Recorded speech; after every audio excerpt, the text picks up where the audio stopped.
नमस्कार दोस्तों, स्वागत है आपका हमारे चैनल पर। अगर आप एसएससी, सीजीएल, यूपीएससी, बैंकिंग या किसी भी कॉम्पिटिटिव एग्जाम की तैयारी कर रहे हैं तो आज की यह वीडियो आपके लिए बहुत महत्वपूर्ण है।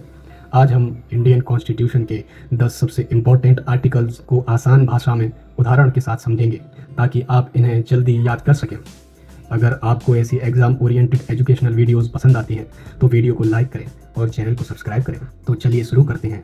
सबसे पहला अनुच्छेद है अनुच्छेद 14, जो कहता है कानून के समक्ष समानता। अनुच्छेद 14 के अनुसार कानून की नज़र में सभी लोग समान हैं, कोई भी व्यक्ति कानून से ऊपर नहीं हो सकता।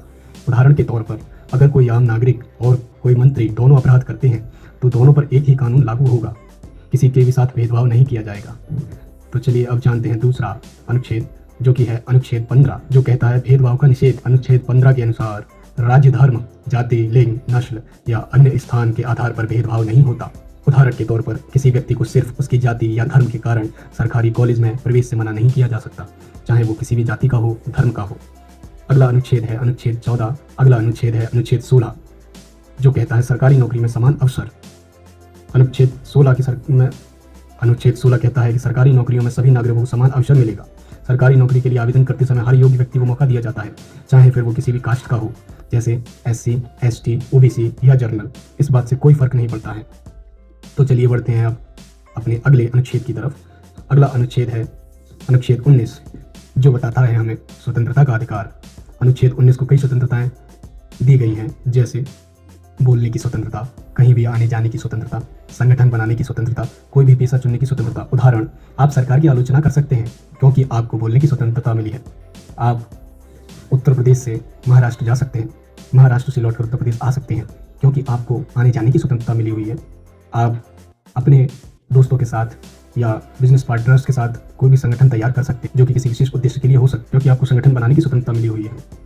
आपको कोई भी पेशा चुनने की स्वतंत्रता दी गई है कि आप डॉक्टर, वकील, कुछ भी बन सकते हैं।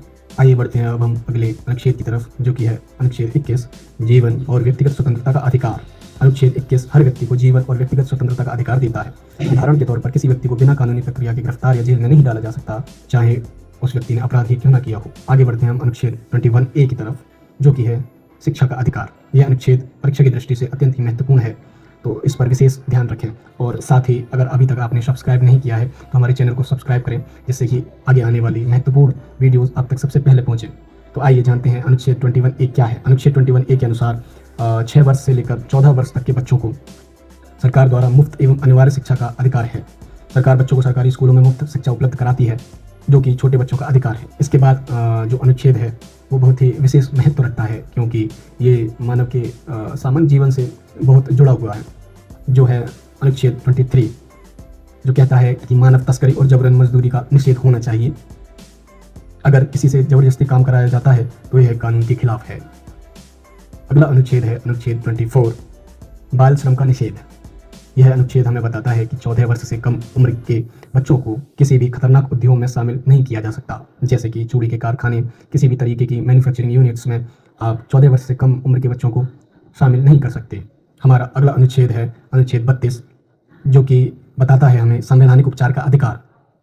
इसका अर्थ होता है कि भारत देश का कोई भी नागरिक अपने संवैधानिक अधिकारों के लिए सुप्रीम कोर्ट जा सकता है अगर उसके फंडामेंटल राइट्स का उल्लंघन हो तो। डॉक्टर भीमराव अंबेडकर ने इसे संविधान की आत्मा कहा था। अगर सरकार आपके अधिकार का उल्लंघन करती है तो आप सीधे सुप्रीम कोर्ट जा सकते हैं। संविधान संशोधन। अनुच्छेद 368 बताता है कि संविधान में संशोधन कैसे किया जाता है। राइट टू एजुकेशन को संविधान में जोड़ने के लिए संविधान का संशोधन किया गया था। तो इस प्रकार आज के हमारे 10 अनुच्छेद, जो कि परीक्षा की दृष्टि से अत्यंत महत्वपूर्ण है, पूरे होते हैं। तो दोस्तों, ये थे इंडियन कॉन्स्टिट्यूशन के 10 सबसे इंपॉर्टेंट आर्टिकल्स जो कॉम्पिटिटिव एग्जाम्स में अक्सर पूछे जाते हैं। अगर आपको ये वीडियो हेल्पफुल लगी हो तो वीडियो को लाइक करें, चैनल को सब्सक्राइब करें और अपने दोस्तों के साथ जरूर शेयर करें और इस वीडियो को सेव कर लें, क्योंकि आपको ये परीक्षा के दिन बहुत काम आने वाली है। Thank you.